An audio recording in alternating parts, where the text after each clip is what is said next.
Hey! This is one of those free Moby sounds that he's uploaded to his site for people to share. And this one sounded like a cool one to start this episode of in the Library of Graphic Literature. I just gotta go over and turn it off. Okay. Thank you very much, Moby. Once again, here I am, Wallace Ryan, your host, and unfortunately, there's no Luna. She's at work today, but I actually had to do like a housekeeping episode because we've been away for a couple of weeks, but we've just been busy as all get out.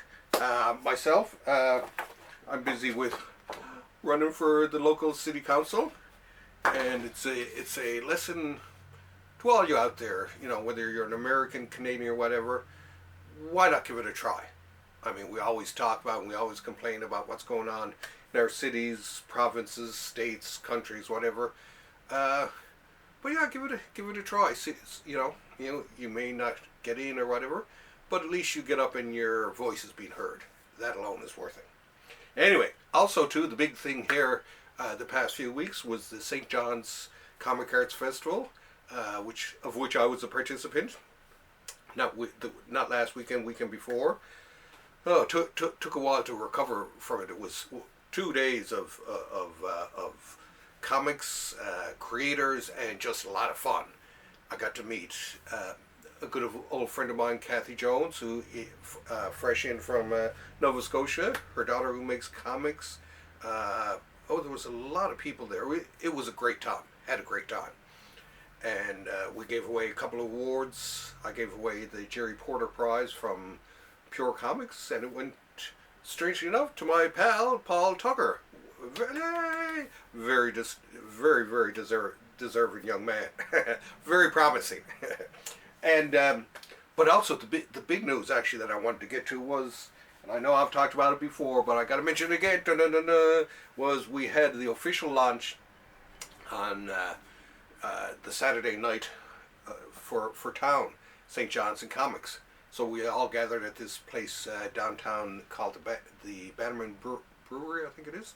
Anyway, great little place. Used to be a fire station, kind of really nice setup. Anyway, myself and Luna went down there, and I spent most of the time actually signing books, and we took a few pictures, shook a few hands, and had some soft drinks. Not much of a drinker myself, and. So a good time was had by all. I didn't stay too late because I was really beat out from that day at the festival. It was a lot of fun. Of course, got to thank Nancy Petrie for getting the festival running, and she also was actually the driving force behind town. Also, she was the editor, and Paul Tucker, who, like I say, won the Porter Prize.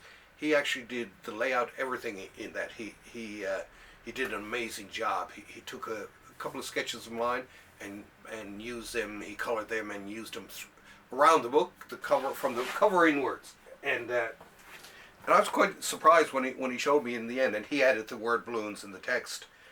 And it was, I can tell you, the guy has an eye for talent. Anyway, it was a great time was had by all. I hope we have another one soon.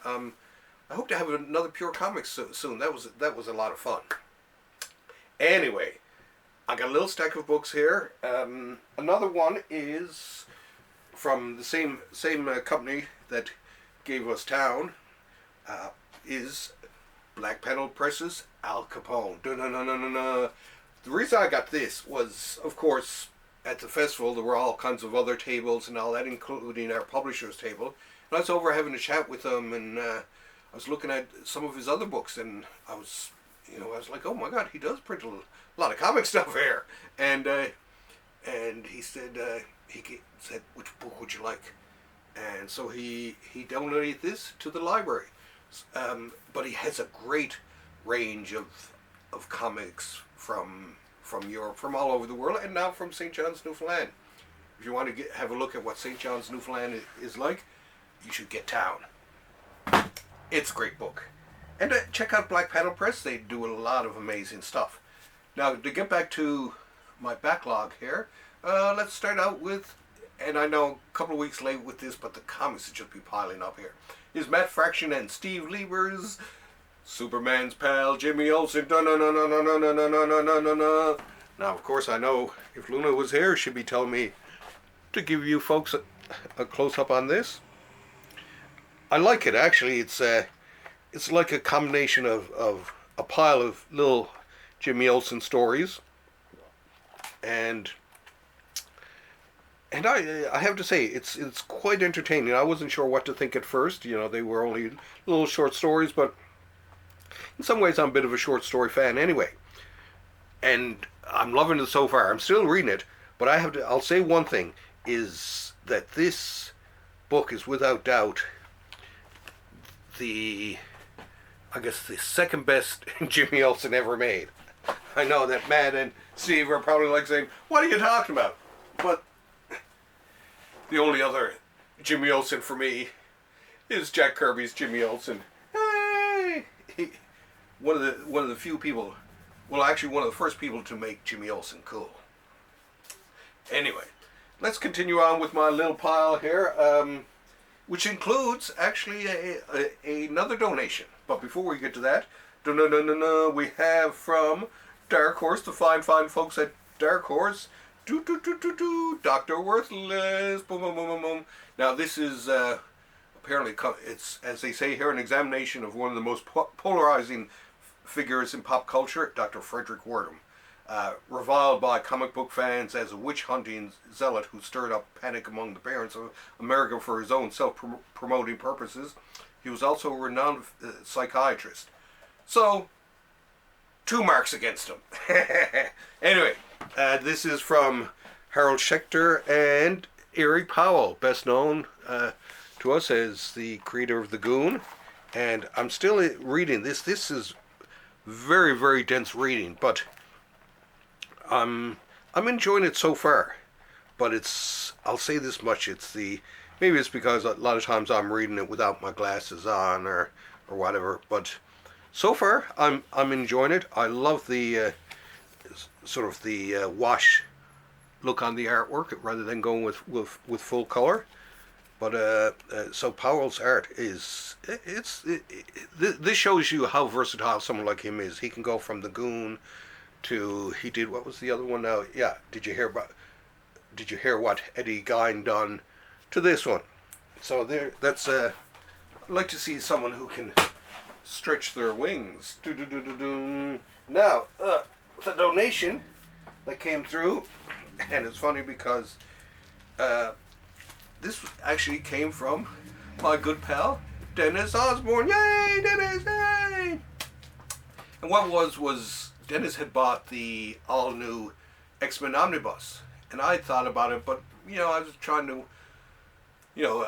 watch my pennies and spread my money as far as I can, so I sort of opted out of it. But God bless his soul, when he got his omnibus, he came to me with the four hardcovers in, I guess, their deluxe format or whatever, which he says, and I do believe he's right, covers everything that's in the all-new X-Men omnibus. And I actually started to read it again. I read it when it came out at the time, and I love this storyline. To me, it's up there with all the other great X-Men saga. And this one, it's funny because this one could go so wrong so easily, but it didn't at the time. Everyone liked it at the time. And basically, the story is that the X-Men from the 60s come forward to modern times, and they're having to deal with what they see. You can imagine they find Cyclops palling around with Magneto, and Jean Grey finds her future self is dead, and of course the Beast, his future self is this furry guy. So I can see how they were kind of freaked out by the whole thing. And normally, like I say, this type of idea, even at the time when it came out, I can remember talking with my buddy Jason Conway, and we were talking about how, you know, this normally would be an idea that would suck, but Bendis, somehow he made it work. It was, like I say, to me, I put it up there with the Astonishing X-Men and the all-new X-Men in terms of, besides Byrne and a lot of the other ones, and Sienkiewicz's New Mutants. This to me is, if you're an X fan, you should pick that up. Now, of course, I'm an X fan, but I don't have everything X like Dennis does, for instance. But this one I had to have, and when he offered it to me and donated them to the library, I was so happy. I started reading it right away. And that's another thing too. We will accept donations of hardcover books. Feel free to message us and we'll get the mailing address to you and all that, and let you know then if it's approved for the library. Anyway, that being said, I think maybe I should. Yes, I'll have one. Let's have one more book, because I do have a big stack of books to go through in the next episode with Luna, which I think will probably be this weekend. Because I just want to catch up, and I got a couple of new books coming in, so I want to get that. This one, actually, this is an interesting one. This is Walt Disney's Donald Duck. Donald Duck finds Pirate Gold. Boom, boom, boom, boom, boom.